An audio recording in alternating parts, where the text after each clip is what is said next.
This is the Fertility Friday podcast, episode number 68.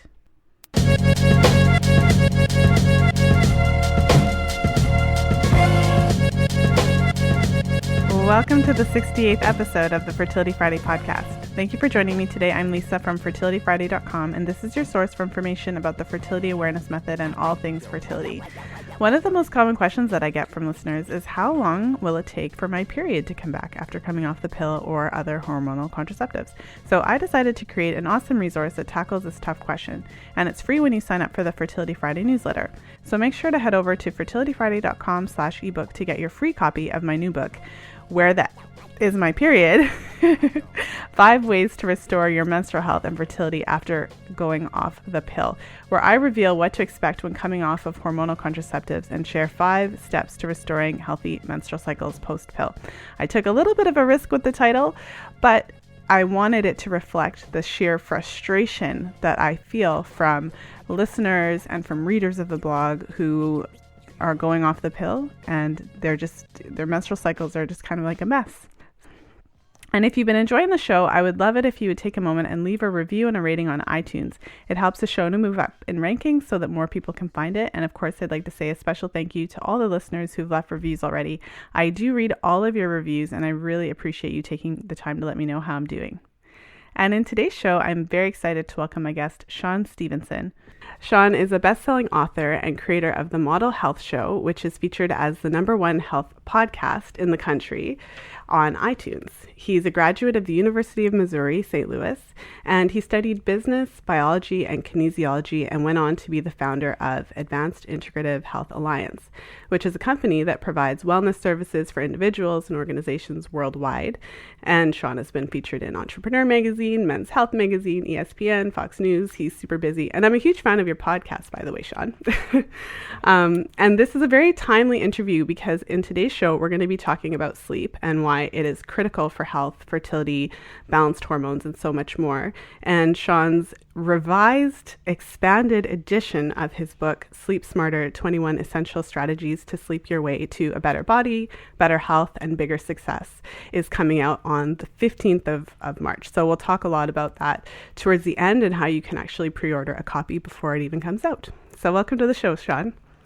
Thank you so much for having me on. And I'm kind of blushing over here, having you, as a fan of my show. I truly appreciate that. And, just even knowing about you and your story and why you created this show is really heartwarming. And I'm glad to be a part of it. Well, I'm so glad to have you here. So you probably don't know this, but you are man number 3 I've only had. So this episode is number 68. And so out of 68 episodes, you are my 3rd man. So welcome. Thank you. Even greater honor, to be in the minority of the fellas that get to talk with you and to share some insights with your audience. So thank you. Yes, absolutely. And so for any of the listeners who might not know who you are or haven't had an opportunity to listen to your awesome podcast, which of course we'll be linking to in the show notes, maybe you could talk a little bit about your story briefly and what brought you into this field of health and wellness. Okay, well, I'll just give the super condensed version because I just want to be able to provide some really great value for people to walk away with today. But so my story is when I was 20 years old in college, I was diagnosed with a degenerative bone condition and degenerative spinal condition where basically my body was just breaking down from the inside. And this would lead to a tremendous amount of pain, difficulty kind of getting around and doing normal stuff. And when this happened, and I was an aspiring athlete, like life was going pretty good. And this all of a sudden, it just seemed to come crashing down. And it took about 2.5 years of seeing different physicians, medications, wearing a back brace and all this stuff, and I kind of laugh talking about it because I just can't believe that I did that stuff. But ultimately, so I was around 22 and a half. You got to throw the half in there, just like when you're a little kid, because it matters. But when I was around 22 and a half years old is when everything kind of took a change for the better. At this point, I had gained like 50 pounds, 40, 50 pounds. Was definitely depressed, definitely losing sight of just hope in my life. And ultimately, kind of hitting rock bottom was a great place to be because I ultimately, at that point, I was faced with the decision. Am I just going to basically give my life away and keep buying into these well-meaning experts? They meant well, but who were telling me that there was nothing that I can do, that this was a quote incurable situation, or was I going to take it upon myself and take the responsibility back of my own body that I lived with all the time and learn how it worked and find a way to create vitality in my body instead of, going to school pre-med and looking at a intense focus on disease and treatment of symptoms, and instead shifting over to how can I be as healthy as possible? What is my spine actually made of? And that brought me on this really interesting trail of, when we all think of like our bones, first thing we think of is calcium. Well, there's like 200 other things that help, and they're equally as important to creating tissue in your bones. And those were things like, sulfur-bearing amino acids and silicon and vitamin C even. Like I had no idea that meant anything for creating new tissue. So that set me down a really interesting path in studying nutrition and studying nutrigenomics in particular and how nutrition actually impacts what your genes are doing. And to make this long story short, after that kind of moment of decision and saying, you know what, I'm not going to give my life away. I'm not going to just sit here and give up. And I'm going to do everything that I can in my power to get well. And I want to give a quick sentiment for all the audience listening and the ladies out there in particular. A lot of times when we're working to do something, it's like, I hope this works. I'll see. I'm going to try. It would be nice if, instead of just saying, that's like wishful thinking. That's not really imbuing or turning on your power. When you make a real decision about something, you're cutting away the possibility of failure. I'm going to find a way. Come what may, I'm going to find and I'm going to do whatever it takes to make this thing happen, no matter what. And that's the attitude. When you take that power on and that attitude, more energies kind of start flowing through you to find a way because there is a solution, So 6 weeks after making that decision, I lost about 28, 30 pounds. The pain that I'd been experiencing for 2.5 years every day I was medicated constantly just to get around and to sleep at night. The pain was gone, and it was like a transformation in my whole appearance. And fast forward the story, 9 months later, I got a scan done. I regenerated the tissue that they said was impossible. And that really was a catalyst. I had already at this point started working with people at my university. My professors started asking me for help because I changed my body so much. And ultimately opened my own practice. Started the show, the Model Health Show. I've been speaking around the country for many years. And yeah, it's just kind of taken off. Best-selling book. Oh my goodness. Can you believe that? All because of going through my own personal kind of health struggle. And so that's my story in a nutshell. Well, thank you for sharing that. It's such an inspiration. And I love what you said about really making that decision to move forward and not looking back. I think there's so many parts of your story. Of course, we could delve into that, talk about that for 3 hours. Yeah. One of the things that I just thought, I always think of this because, of course, this is a show about fertility, and so many of my listeners are trying to get pregnant. And when you were talking about, what is my spine made of? We talk about things like that in terms of what is your baby made of, and Right. how nutrition plays such an important role. And so, but today we're going to flip the script a little bit. There's so much focus on nutrition because it's so important when women are trying to get pregnant. But we're going to talk about sleep because I feel like that's one of the things that just is at the very end of the list that it's probably the first thing to go. So maybe you could talk a little bit about how you became interested in sleep and why sleep itself is so important for fertility in particular, but overall health in general as well. Sure.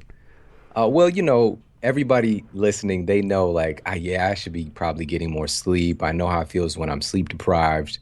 We all know that sleep matters, but it's kind of in our culture, it's looked at like a villain, and like if you're not burning the midnight oil and you're not hustling and you're not sacrificing your sleep, then you're not doing anything. Even though a lot of times we're sacrificing our sleep to watch Netflix, but the bottom line is sleep isn't looked at. It's not given any type of appreciation or credit. Plus, it's not sexy. Like if somebody wants to get in shape, the next new diet is hot. The next new fitness program. Those things are sexy. Let's all go to there's a brand new yoga program. Let's go do that. But it's really missing the point that your body actually changes from your workout while you're asleep. Your body is assimilating that nutrition and turning it into you more so when you're asleep.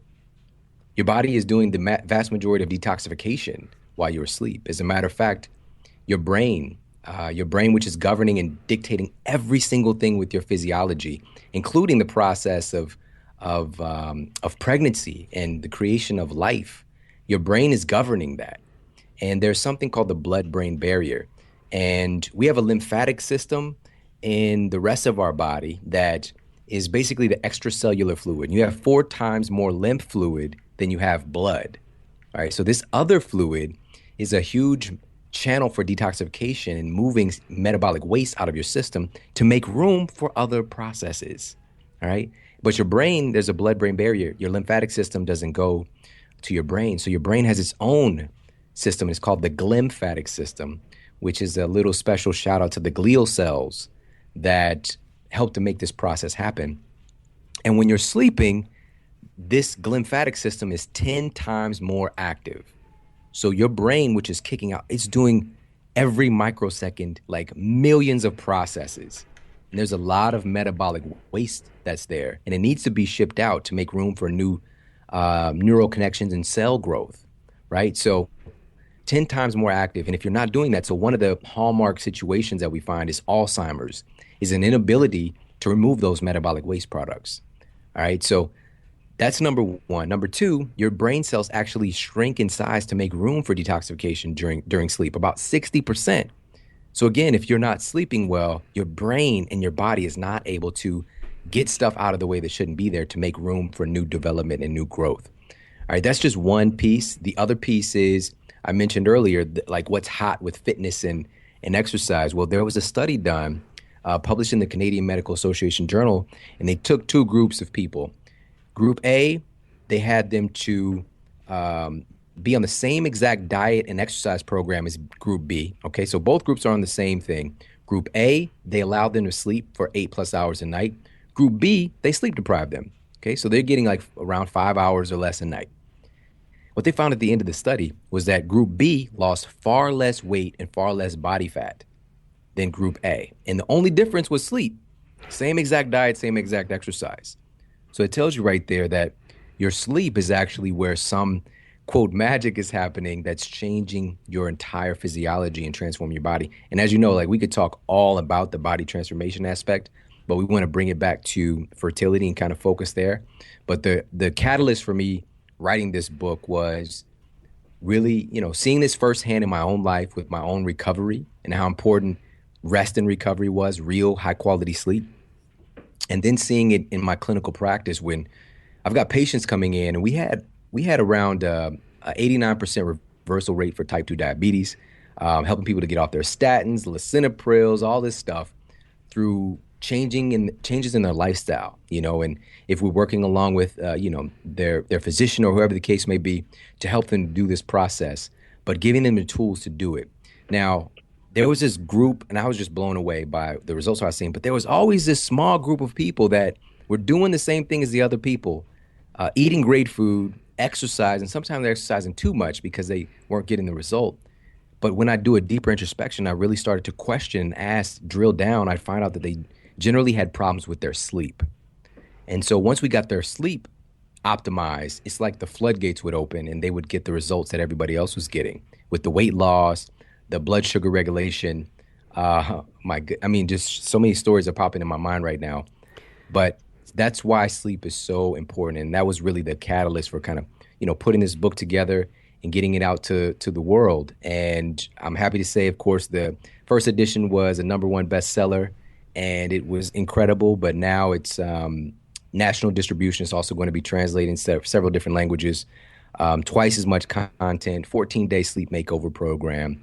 Just all the tools that people need to make sure that they're getting the best sleep of their life every night. And it's not about quantity, It's about quality. So getting more deep anabolic sleep. And that's one of the things we're going to talk about today is the impact on hormones to make sure that we're as fertile as we can possibly be. I think one of the questions I get a lot is about detoxification. So I think it's really important to that point that you made that while we're sleeping, it's an important part of that detoxification process. Because, many women coming off the birth control pill are concerned about detoxifying their body in general. And, the first thing you think of when you think of detoxification is like a green juice or something, or Right. some sort of 14-day detox program, as opposed to a well-rounded kind of whole body, clean up the diet, get Yeah. enough sleep. You know what I mean? The stuff that Yeah, doctors you don't used to have to tell go us. and you don't have to go to a retreat and like do a 21-day juice cleanse, which I've done those things before.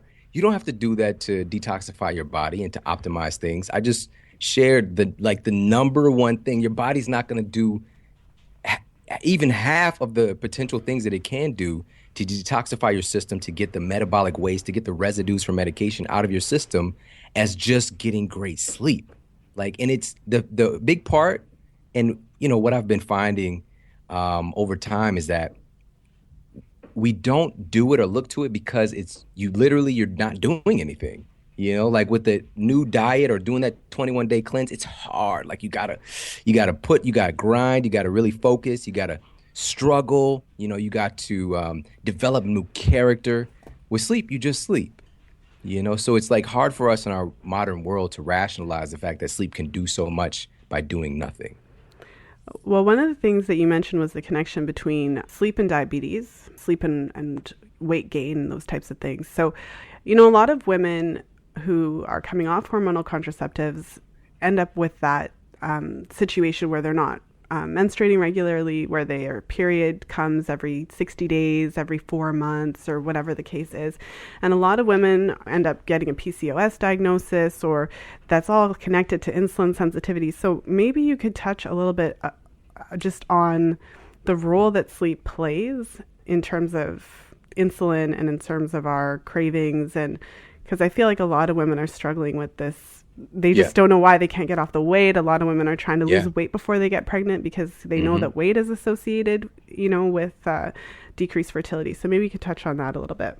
Sure thing. I mean, there's so many different pieces here and different levels and experiences that people can have. So, according to the research, just one night of sleep deprivation can make you as insulin resistant as a type 2 diabetic, right? Just one night, like if I stay up from today until tomorrow, if I go and get some blood work done, I might look like I have pre-diabetes or diabetes, and it's crazy. It's because my body's trying to balance this thing out.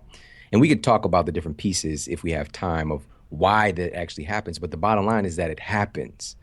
And another big reason is that when you're sleep deprived, your levels of cortisol are naturally going to be running hotter, right? And so cortisol has really received a lot of bad press in the last year as this dangerous hormone. It's cortisol. My cortisol's high. Cortisol is making me fat. Cortisol is making me depressed. Cortisol is making me cheat on my boyfriend. It's all these different things that cortisol is getting blamed for. But in reality, it's one of the most important, valuable hormones. Our body produces it for a reason.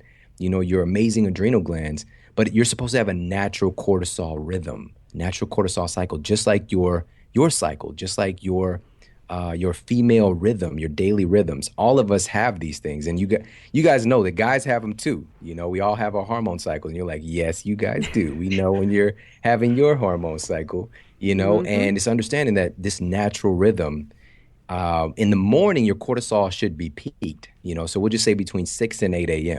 And it's supposed to gradually decline throughout the day to make room for the antagonist hormone. So cortisol and melatonin have an inverse relationship. So when cortisol is up, melatonin's down. When cortisol is down, melatonin is up. So guess what's happening if you're sleep deprived in the evening and your cortisol is high, melatonin is rock bottom. So number one, you're not really going to feel sleepy. Number two, when you do go to sleep just from pure exhaustion, you're not going to get really high quality sleep.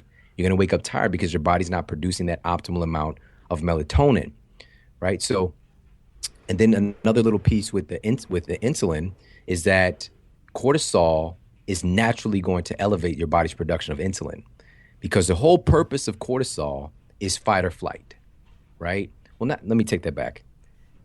When cortisol is going wrong, all right, when it's too much cortisol, not just the daily getting stuff done, rhythm, got to get up and go, exercise, grinding, but also it's there to help you to avoid danger, the fight or flight component.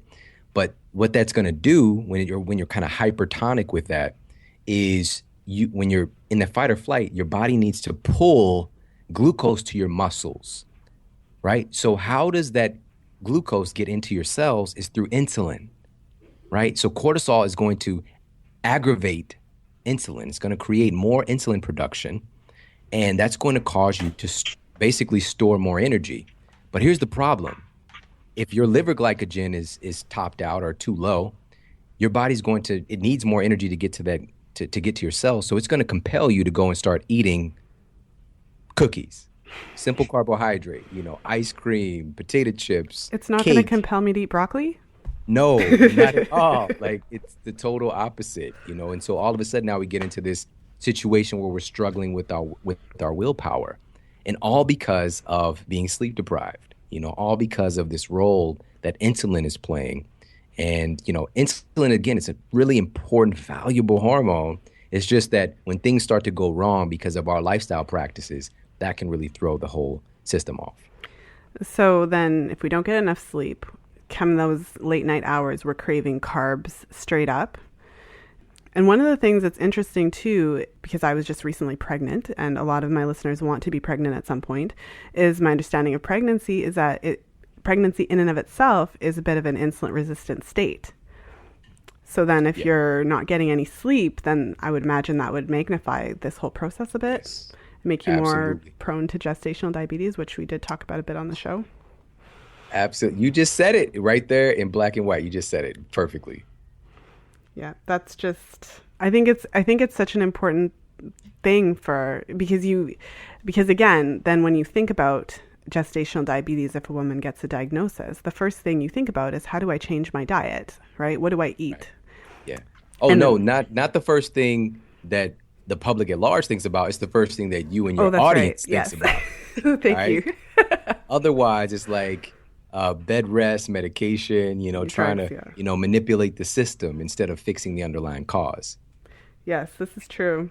Well, and you talked about the relationship between cortisol and melatonin. Maybe you could talk a little bit about, so for optimal fertility, Hmm. as my listeners know, your menstrual cycle reflects your overall health. And so if your menstrual cycle is balanced, if all the parameters are within the normal ranges, then it does reflect your overall health. So Yeah, maybe you could talk a little bit about the relationship between sleep and the sure. balance of fertility hormones. Sure. Okay. So, well, regular disruptions overall in our day and night cycles can eventually contribute to some disorders of the reproductive system. And this is very, very well known. Now, most hormone secretions are controlled by your circadian clock, right? Your circadian clock. And sleep is one of the most important events that has a major impact on your daily rhythms and the levels of these hormones that are secreted. And if we're not honoring our body cycles, our moon cycle, your day and night cycles, then automatically you're going to throw off your hormonal rhythms. All right. This is so important to understand because your body is always looking to fall into pattern, right? And as soon as there's a pattern disruption, as soon as things start going off, as soon as you're staying up a couple hours later or, getting up in the middle of the night, whatever the case may be, your hormone cycles are automatically going to shift. It's just the way that the system is built. So, now, I've seen this firsthand as well. So with my wife, and several times over the years, because so my attitude, I'm a very assertive person. I'm a very aggressive, passionate person that has a great mission. I want to help people. I want to help make myself a better person to be able to serve at a high level. And so I'm constantly working to do that. Coupled with, I make sure that I take care of myself and recover, and I have my like, no, that's my line right there. I'm going to make sure that I'm not pushing over that line and putting myself into a crisis state.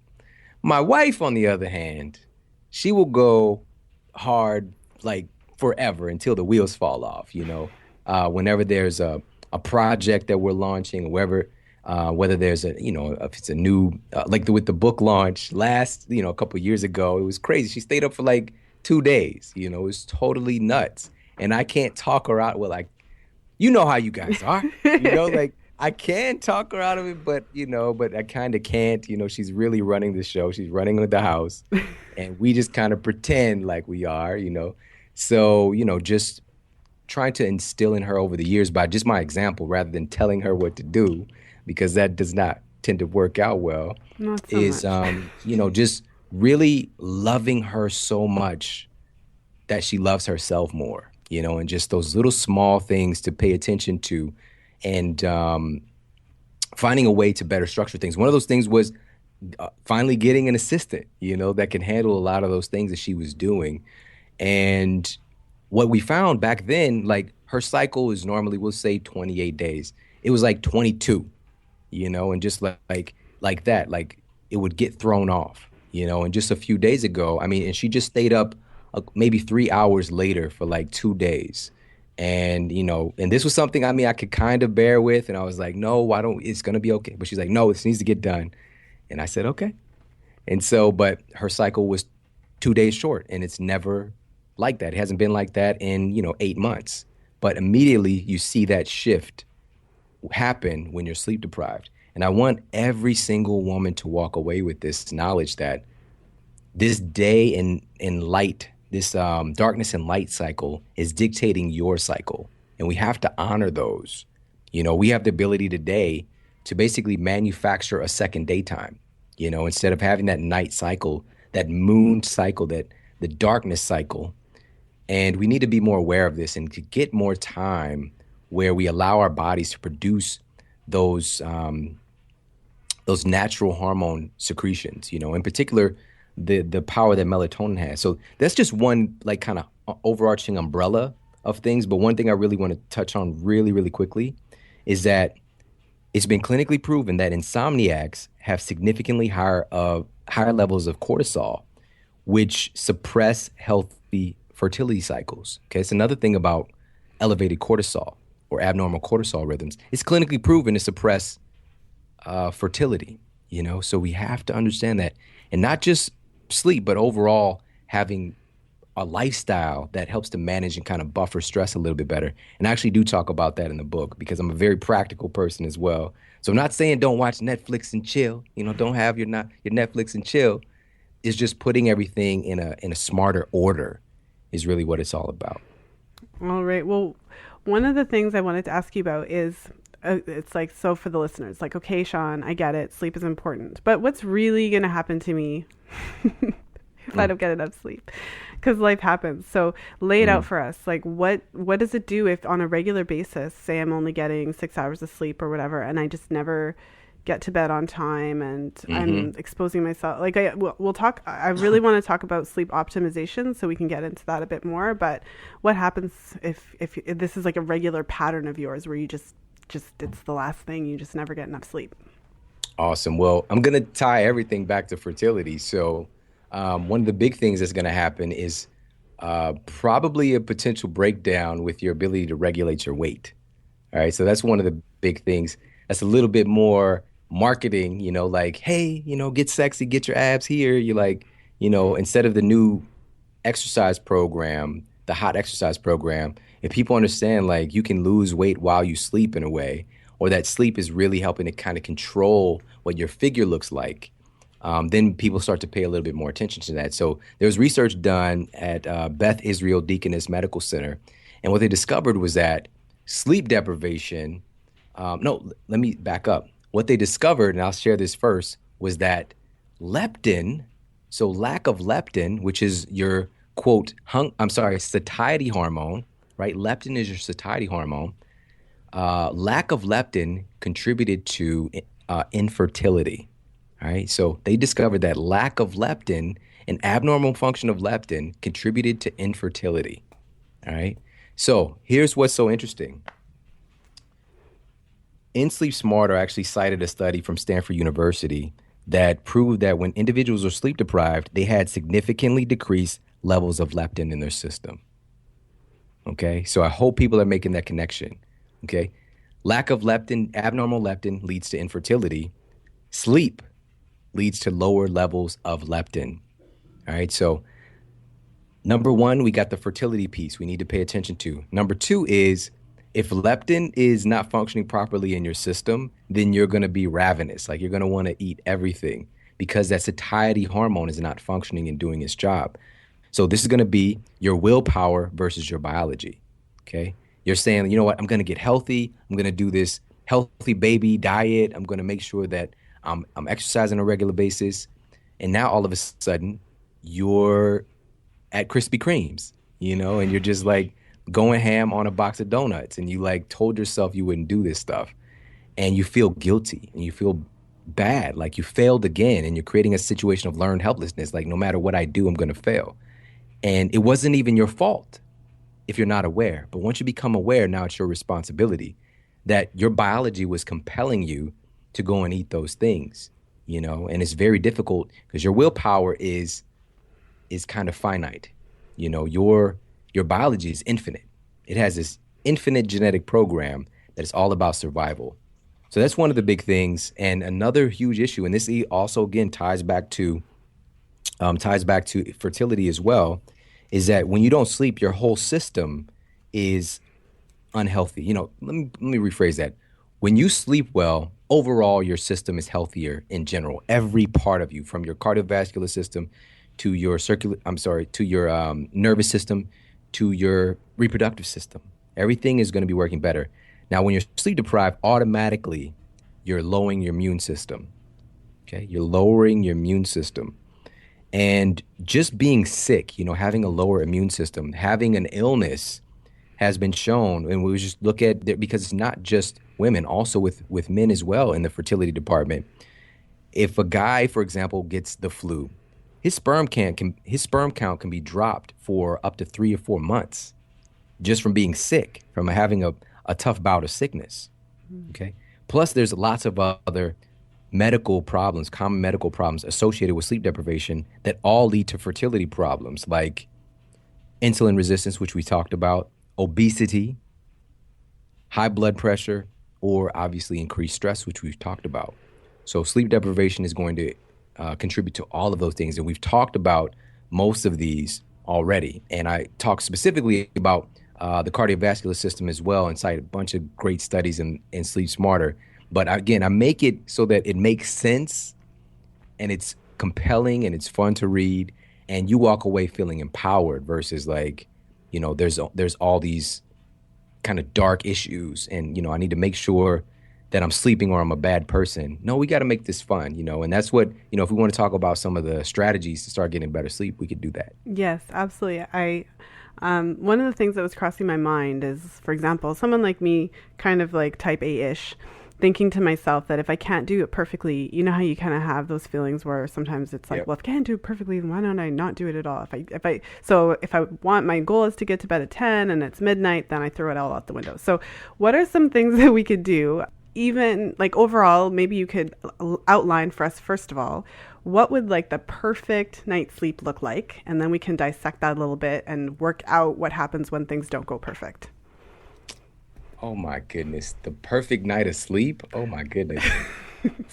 Everybody is going to be different. That's a pretty tough one. Well, I guess environment, like we set it all up and Got you. Okay. Yeah. Okay.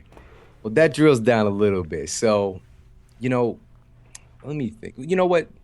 We get ready for a lot of things. We get ready for a date. We get ready for work. We get ready to take the kids to school. But a lot of us, we don't really get ready for bed. We don't really get ready to go to sleep. We just kind of stumble into it. We kiss our phone goodnight and then we lay that down, then we try to go to sleep, and that's really not how we're built. Again, humans are all about finding patterns and rhythms.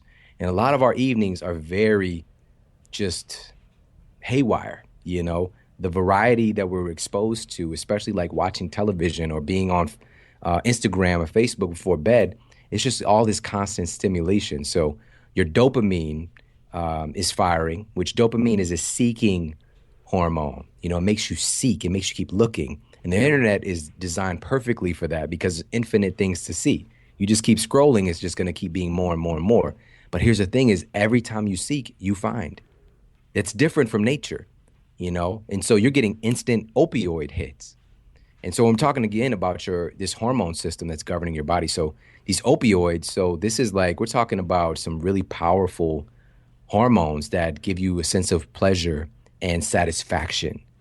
So having that kind of uh this hormonal soup going on before bed because you're on the internet is already putting you in a place of disadvantage. So we want to start getting ready for bed, getting ready for bed. And so what that would look like is number one, let's go ahead and take things up a few notches with our communication and our love for our partners, or for our family instead of our pseudo family on Facebook, the friends that we don't really know, or people we're following on Instagram, Kim Kardashian, whatever, trying to keep up with her. And understanding like that makes your life a whole lot less interesting when you're comparing and looking into these people's lives. Now, what we want to do is tune our attention and our energy back to our family, self-love, doing something, treating ourselves, and strengthening this communication. So give yourself a little bit of a screen curfew, to get off the devices, maybe just an hour. I recommend just an hour before your planned bedtime. And you can't do that when you're addicted. It's not easy.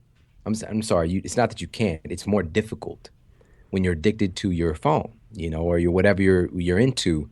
So you have to replace it with something that gives you just as much pleasure or even more. So this could be an intimate connection. Women do oxytocin really well. And oxytocin is known as a quote, like love hormone or cuddle hormone, but it's also clinically proven to help to improve your sleep quality. All right. And so oxytocin gets produced when you're in intimate connection with other people. And it's so funny because we all have the ability to produce oxytocin at pretty much any time, just being close to somebody that we love, hugging somebody. And oxytocin, by the way, so there was a study done, it was published in Regulatory Peptides that found that oxytocin has a calming effect that counters the effects of cortisol and helps to promote sleep. All right. So just by being in close contact with the people that we love. All right. And to take that a step further, this could be, you know what? Hopefully your sex life, having sex is better than Instagram. I hope. I hope it's like that. All right. And if not, you need to reassess some things. Like you got to figure some stuff out. But probably, probably for a lot of people it is. So having sex prior to going to sleep is actually a clinically proven solution because when both men and women having an orgasm, you're secreting a chemical cocktail of hormones. And for women, just the act of even having sex brings about, that tremendous secretion of oxytocin. But for men and women, they're going to be secreting oxytocin, prolactin, vasopressin, even some, it's called norepinephrine or noradrenaline, which sounds like it's more of a stress hormone, but this is secreted via orgasm, but it helps to regulate. It's been clinically proven to help to regulate your REM sleep cycle, right? So you're cycling in and out of the right stages of sleep because, again, it's not about the quantity of sleep. It's the quality and being able to modulate and go through the sleep cycles effectively and efficiently. All right, so that's another option there in the evening. You can read a book, like if remember those things. Books are, I just posted on Instagram. I like big books and I cannot lie. But just reading a book, going into the mystery, because that's really, such a powerful thing. I used to think that reading fiction was not productive. Once I started to achieve some success and start impacting the lives of a lot of people, I just wanted to keep learning about stuff. So I saw it as unproductive. When in actuality, when I started reading fiction again, it made me even more creative. It made me a better communicator. And why that is you're creating the movie within yourself. You're creating that world within your own mind. And all parents know this, like reading your kid a story before bed is like a sedative, and so we're just big babies, so doing some reading, massage, self massage and or partner massage, clinically proven again to improve your sleep quality. So adding in some of these pieces, and again, in the book there's 21 strategies, but it's not just about the getting ready for bed part. I want everyone to walk away with this, is that a great night's sleep begins the moment that you wake up in the morning. Okay, so there are certain things that you do during the day, even prior to getting ready for sleep in the evening, that are going to help to promote the best sleep of your life as well. Okay. Are you going to tell us what one or two of those things are? No, of course I will. No, I'm Yeah. just teasing. I felt like it was a cliffhanger. I was like waiting for the. So one of those things, and really low hanging fruit. And again, it's just something that you deserve. Your body deserves this. Your body has done so much for you to get you to where you are today, to be able to breathe, right? Beating your heart. And even when I said to be able to breathe, you're thinking about your breathing now, you know, and to be able to think external from your circumstances, to be able to grow, to be able to help others. Your body has been there for you.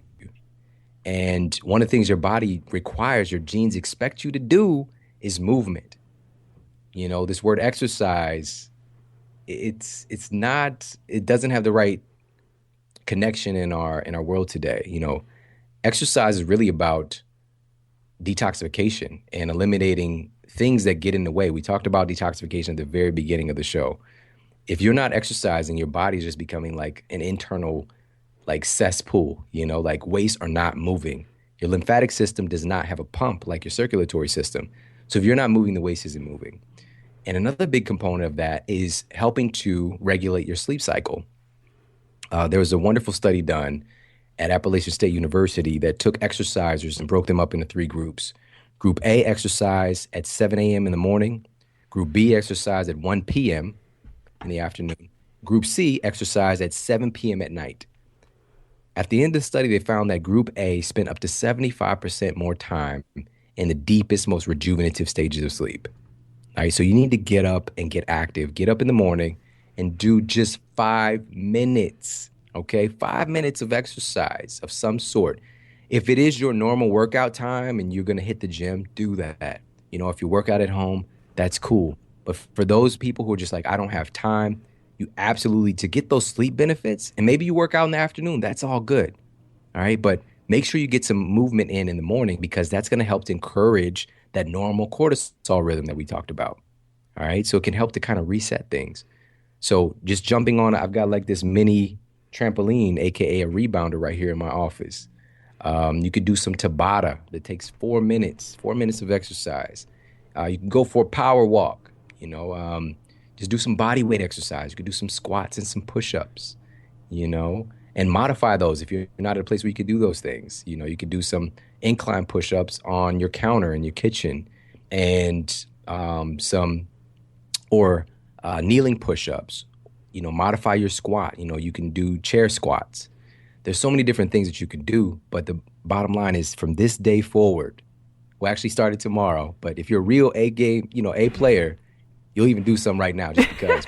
In the morning, get up, drink some water, get yourself, together, whatever maybe you have some coffee in the morning. Just do 5 minutes of exercise. That's all you got to do, and you're going to sleep better at night.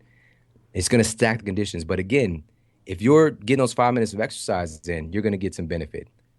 But if you're doing the 5 minutes of exercise and then at night, you got the Netflix and chill to 1 o'clock in the morning, it's kind of defeating the purpose. It's really about layering these things on and stacking the conditions in your favor to make great sleep automatic. Another thing that we want to strive to do is make sure that we're getting some exposure to sunlight in the morning. We are a part of nature. And here on the show, you understand this more than most. To help to regulate those cycles, you need exposure to the light cycle as well. Getting direct access to some sunlight on your skin is the best order of the day. And I know that some people, especially during this time of year, it's not as accessible, but I implore you to make sure that, you've got some windows open. You can get around some natural sunlight. Just being able to pick it up through your optical receptors, just picking it up through your eyes is going to help to set your circadian rhythms. Okay, so if you're cooped up in an office building away from the windows, for 8 hours a day, that's a problem. And you might want to employ some hacks. There are light boxes that are used to treat seasonal affective disorder, aka SAD. And you can get a light box or these light visors, or there's even earbuds. You could put these earbuds in your ear, and they're proven to help to stimulate that response that you would get being exposed to sunlight.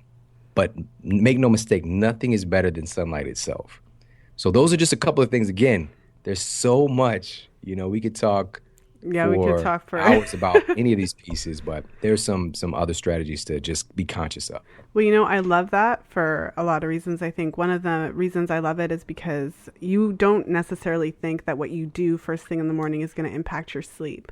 And so, I had a bunch of questions that I want to ask you, and you've gone through so much in terms of how to get more of a restful sleep and how having that light exposure in the morning, getting moving, getting a little exercise first thing, how that can actually impact the type of sleep that you're going to have when you're sleeping that night is so, I don't know, if you think about it, it's kind of crazy.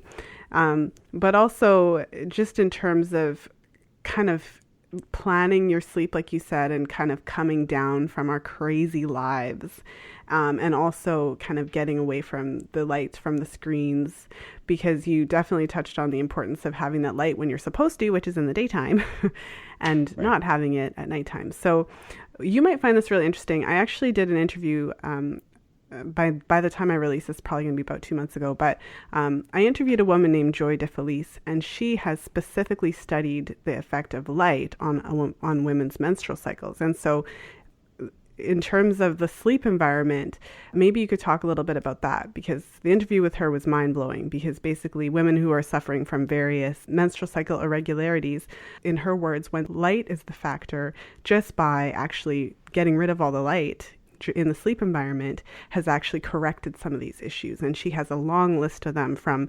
repeated miscarriages to short luteal phases. It's insane.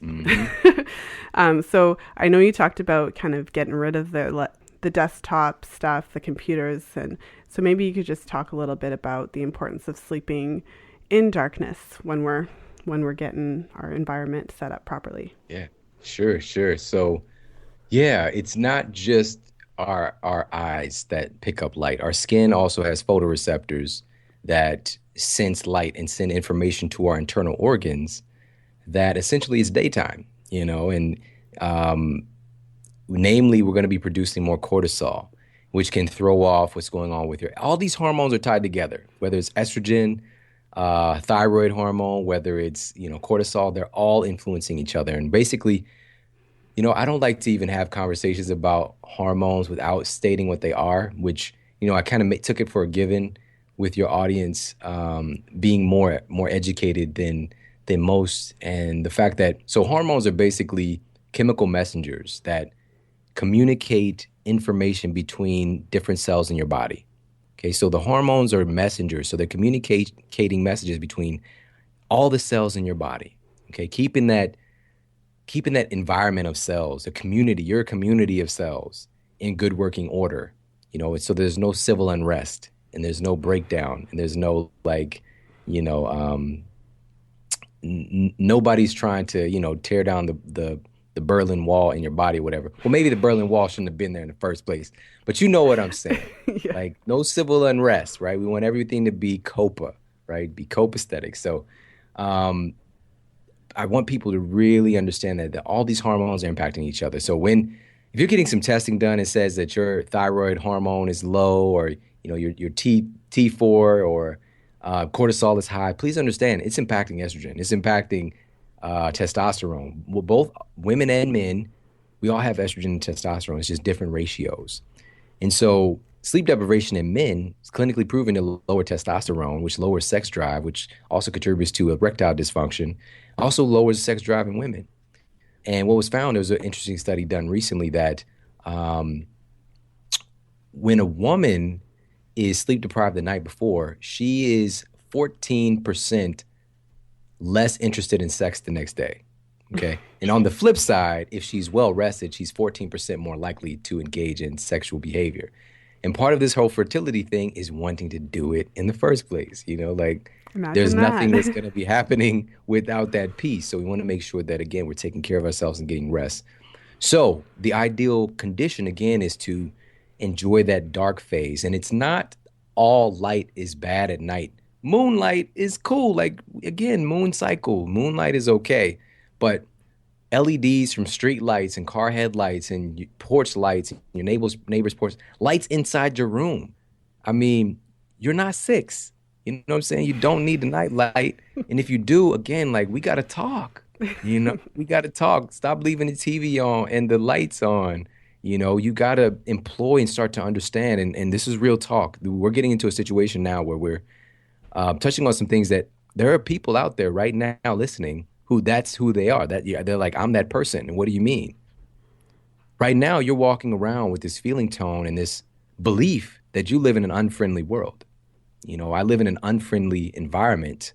This universe is unfriendly and not there to support me. And I need to keep these things on so that I feel safe. Right? And it was Einstein who said that the most fundamental and important decision that you make is whether you live in a friendly or hostile universe. So this is where your belief system and your perception of reality is coming from. And we need to work on that part, because you're going to live from that part and you're going to, and I don't want to use this word loosely, but you're going to attract into your life things that are based on the tone or the energy that you're expressing. We all know this. I don't want to get too metaphysical, but what you're putting out there is coming back to you.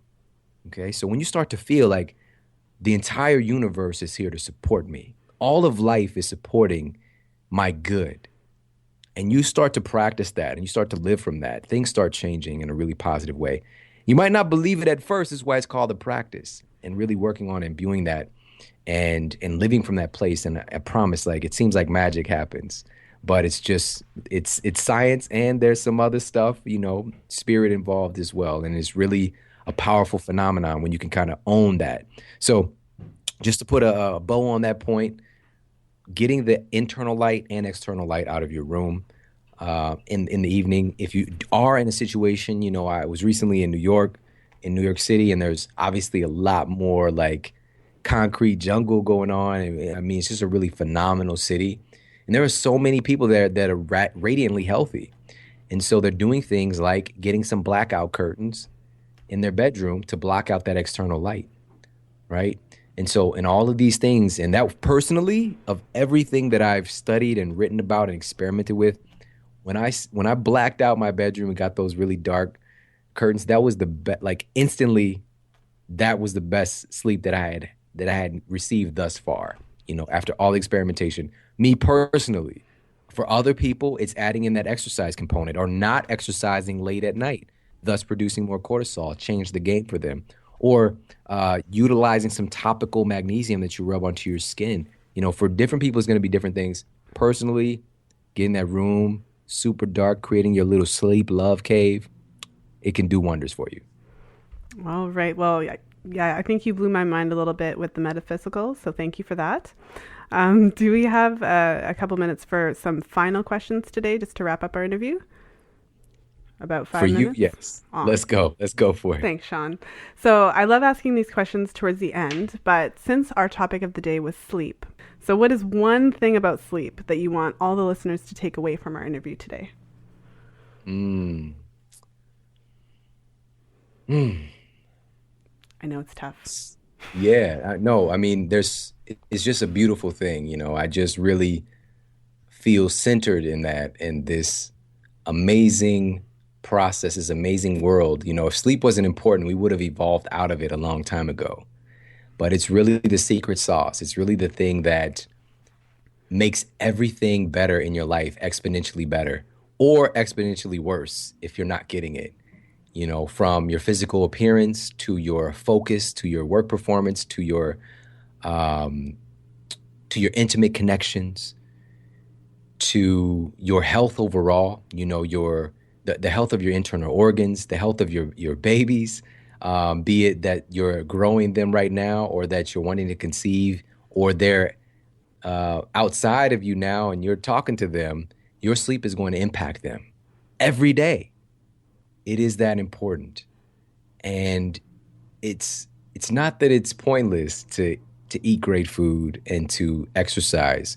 It's just that those things pale in comparison to tapping into that phenomenon that we've all been genetically built with to make sure that we're resting and recovering and rebuilding. We're building up and coming up back better. Sleep is known as the anabolic state. Okay, that means the building up of, growth of. Just being awake is catabolic. All right, so you're breaking down, but we need both. It's the yin and yang. We need both ends of the spectrum. And so we need to put a greater focus from this day forward on being great at getting great sleep.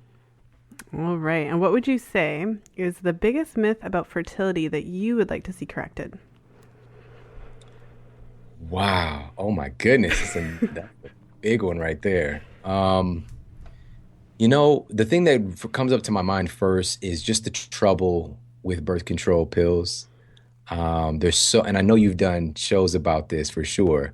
But I had a conversation. Actually, she wrote the forward for my book, which is just crazy that I'm even able to say this. So, Dr. Sarah Gottfried, who wrote, What? yeah, yeah. So the New York Times bestselling books, The Hormone Cure, The Hormone Reset Diet. So she wrote the forward for my book. And she said that the number one, she didn't even hesitate, most damaging thing to women's hormones is birth control pills. And this is coming from a Harvard trained, MIT trained physician who's worked with, I mean, just, countless, just like it's crazy how many women she's worked face to face with. And that's the one thing she threw out there. So I think that one of the biggest myths and slash mistakes is buying into any form of birth control as a treatment, especially for young girls who probably aren't even having sex to regulate their cycle. I really want to point people back to the fact of generally when that is happening, when your cycle is becoming abnormal, it's your body's giving you feedback that you need to change something. And we don't want to suppress that. We also don't want to suppress those natural rhythms because it can cause problems down the line by taking on birth control pills as a form of not getting pregnant for the hopes that I'm going to get pregnant someday when I'm ready. There are far better options out there and things that are going to contribute to your ability to conceive once you're ready for that. So I hope that works. Well, yes. And final question of the day, considering that you don't know what I'm about to ask you, perfect segue. Thank you. So this is actually my favorite question to ask my guests. So for a woman listening who is currently on the pill, who doesn't want to get pregnant right now, but is thinking about getting pregnant in the next 2 to 3 years, what advice, if any, would you give to her? That was a great segue, wasn't it? I know. Thanks, Sean. So first of all, you've got to understand. I mean, I would really implore you to go and seek out a functional medicine doctor, an integrative medicine doctor who can work with you because, you don't want to haphazardly just ditch what you were doing, but you can, it's your body, you can get off of the pill, but to do it in a smart way because this has been disrupting your normal hormone function. So you're going to have some side effects, most likely. And for some people, it's very graceful. They might not even notice a thing. For others, this could lead to some complications that their body will sort out eventually. So to support that, I would say, yeah, we talked earlier about the detoxification process. I would do things with my lifestyle, my daily living to support that. So bringing in some just very simple things. Again, like we don't have to do a 21-day juice fast to clear our body of the metabolic waste. What we do want to do is support our internal organ function. So things like avocados, for example, can help to elevate glutathione in your body. So making sure that you're eating some avocados on a regular basis, and let me just step back and say everything that I would say is just to start eating real unprocessed whole foods that you can actually recognize where they came from is the best detoxification that you can do. All right. Making sure we're getting plenty of natural dietary fiber because actually um, estrogen metabolites and the waste products from estrogen it has to attach to fiber in order to get pulled out of your body. Like if you're not sweeping that stuff out, it's going to get reabsorbed in your colon and back to your liver and start causing problems. And guess what? That's going to start to disrupt your cycle, your reproductive system. You might not notice, and you might not even think that that's the reason why, when you're dealing with conception issues, but it very well could be, so real foods that you can recognize where they came from. We'll say minimally processed. We've got to save some room to make some like coconut ice cream or whatever, but generally just eat real food. And the movement piece is critical, making sure that every single day you're getting up and you're doing some activity. I'm not saying to beat your butt in the gym every day. Every now and then to hit a great workout is fantastic, 2, 3, maybe 4 times a week. But even that, you're bordering on like messing with your hormones too much. So walking is the best medicine for this case of helping your body to eliminate these waste products. And really what we're talking about, by the way, guys, is your liver function. Your liver is responsible for drug metabolism. All right, so you want to support your liver, right? And that high quality exercise is going to do that as well. But also things like milk thistle can be helpful for your liver function as well. You might want to start having some milk thistle tea or grinding up some milk thistle and throwing it in your smoothies, whatever. Small things like that. Dandelion is another thing that's helpful for your liver function to support that. And ultimately, finally, the number one thing that we talked about earlier for this elimination and detoxification process is ensuring that you're optimizing your sleep and getting great sleep consistently to enable your brain and your body to, we talked about earlier, your brain, 10 times your glymphatic system is 10 times more active while you're asleep. This detoxification process for your brain so they can make room for new cells and to grow. And your brain is controlling all of your hormone function. So it is of the utmost importance, all right? Because you can eat avocados and take baths in milk thistle to your heart desire, but if you're not getting great sleep, then you're really missing out on the greatest leverage that you have to transform your health and to have a healthy baby. Amazing words to end on. So thank you so much, Sean, for being here today. It was super fun talking to you. It's my pleasure. Thank you so much for having me on. So we've talked all about sleep, and now I'm sure the listeners are feeling more motivated. I'm sure some of the listeners are surprised to find out how important sleep is, and also coming right off of our podcast are like, okay, I'm going to actually do this. So how can our listeners find out more about you, your podcast, and the book that's coming out, get on the pre-order list, and you could just tell all our listeners where to go? Awesome. Absolutely. So right now we're in the pre-launch. So the book is actually going to be released March 15th.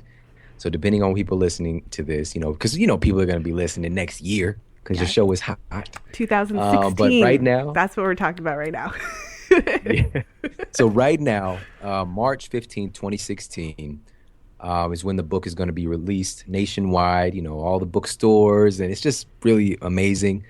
But right now you can pre-order the book and I'm giving away some, and I don't even like the word bonus because so many people on the internet have watered it down, like you buy this thing that you want and then you get some bonuses that are totally irrelevant, like I'm buying a book on a cookbook, for this paleo diet. And then they're giving me like a PDF to learn how to balance my checkbook. Like I don't need that. Just give me. I want stuff to help my health. Like that's what I want. So we're giving away real, tangible, valuable things. Like I'm giving away $25 gift card to Thrive Market, which is basically Whole Foods without the cost. Whole Foods at half the price. Nice.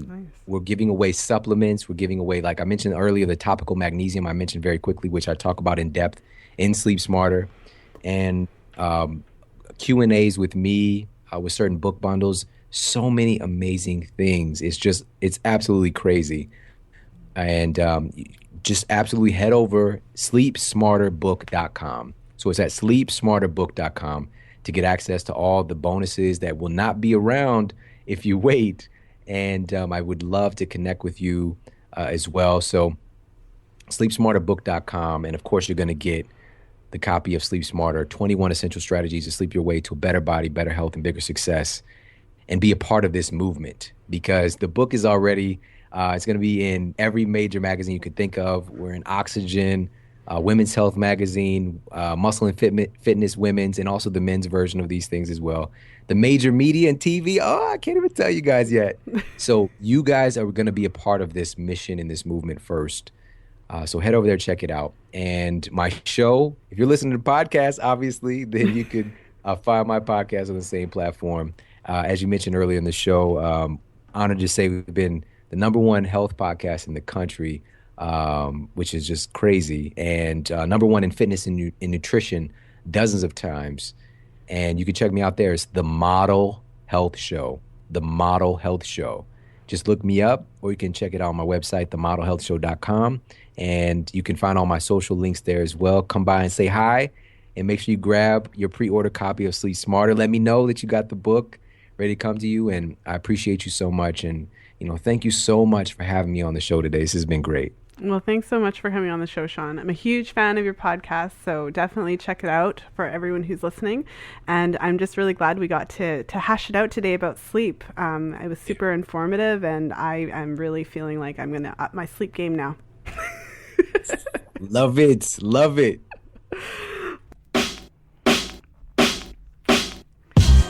Thank you for listening. If you enjoyed today's show, please share it with a friend. I'd love to hear your thoughts on today's show, so head over to the show notes page and let me know what you found most helpful. So you'll find the show notes page for today's episode at fertilityfriday.com/68, so the number 68. You can find me on Facebook at facebook.com/fertilityfridays with an S, on Twitter at fertilefriday. And if you enjoyed what you heard today and you're wanting to actually learn about the fertility awareness method, head over to the Fertility Friday Fertility Awareness Facebook group. So just go to fertilityfriday.com/community and you'll be redirected to the group. And also, if you have an idea for a podcast episode or a guest suggestion, just send me an email at info@fertilityfriday.com. I love hearing from you. I really appreciate all of you for taking the time to tune into the podcast, whether you're on the go, commuting to work, doing laundry, whatever you're doing. Thank you for letting me be a little part of your day. And as always, until next time, be well and happy charting.